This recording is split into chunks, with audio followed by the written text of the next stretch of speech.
name's Emily, and today I will be discussing George Orwell's great modern classic, 1984. I will critically analyze and extract pulled from the text. First, some background on George Orwell. So he received an education at Eton and served as an Indian imperial policeman in Burma, which influenced his political stance in his writings. He was a man of intense feelings and fierce hate. He extremely disliked totalitarianism, which significantly swayed his opinion on 1984, which brings me to the passage of analysis. First, I would like to speak of the central character Winston and his attitude in this passage. When it begins, Winston is nervous, as shown in the line.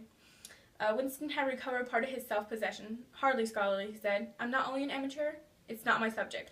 I've never had anything to do with the actual construction of the language. So he's nervous because this is the first time that O'Brien's actually spoken to him, so he's unsure what to say.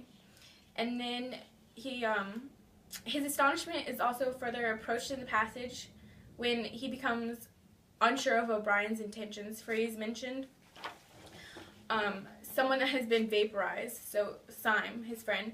In the line it says, against Winston's heart stirred painfully. It was inconceivable that this was anything other than a reference to Syme. But Syme was not only dead, he was abolished, an unperson. Any unidentifiable reference of him would have been mortally dangerous.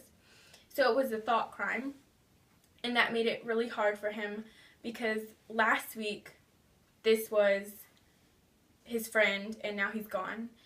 And so eventually Winston Lee is delighted as he realized he had found someone against the party that was shown in this line. So he said, very much so, said Winston, immediately seeing where this was tended to go. So he was seeing that O'Brien was hinting that he was against the Brotherhood and was trying to bring them together so that they could fight together in the Brotherhood. Also, some of Orwell's diction helped create some tension in this passage. Words such as inconceivable, coward, code word, accomplice, absentmindedly, and memory hole. So the word inconceivable is used in the line, it was inconceivable that this was anything other than a reference to Syme.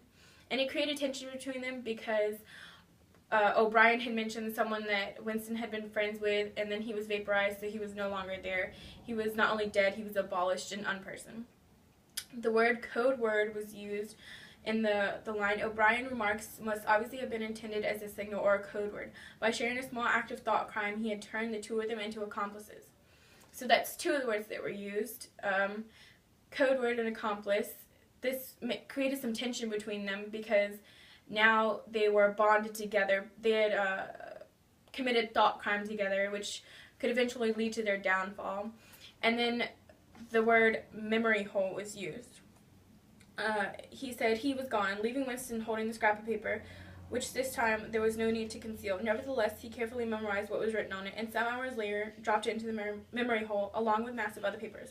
So the memory hole was a place where they dropped things that they thought was faulty and that didn't conform with the society.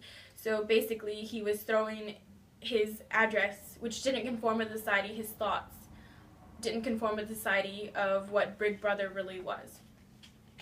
And then there's also the fact that Orwell's words help create the setting. So in this scene, O'Brien and Winston are standing in front of a telescreen, which is really interesting, for everything can be heard through the telescreen, everything can be seen through the telescreen, people can talk back to you from the telescreen. So each Winston and O'Brien are committing a thought crime, where they're talking about Syme, which is the person who had been abolished, and they're also passing the dictionary, which ends up being Goldstein's book. So this later could lead to their capture, and it makes it ironic because they find out later that O'Brien is actually a part of the thought police. So basically it was all a setup from the beginning.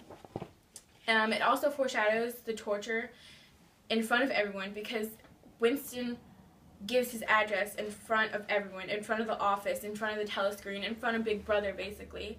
And later on, O'Brien tortures Winston in front of everyone to show them that they can't be against Big Brother, that they can't not conform with the society because this is a part of their society, and to have control, they must conform with the society.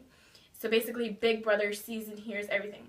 This passage originally conveys the central idea that there is people that are against the party, but it's known as the Brotherhood, for O'Brien gives Winston the dictionary, which is Goldstein's book again, and it's the regulations for the Brotherhood, but eventually it leads to his downfall. And also, this extract is crucial to the structure of the plot because it's the beginning of Winston's downfall. This is the part where he's initiated into the Brotherhood. He's given the book, or he's given the address to get the book. So it's his initiation night. Thank you for your time.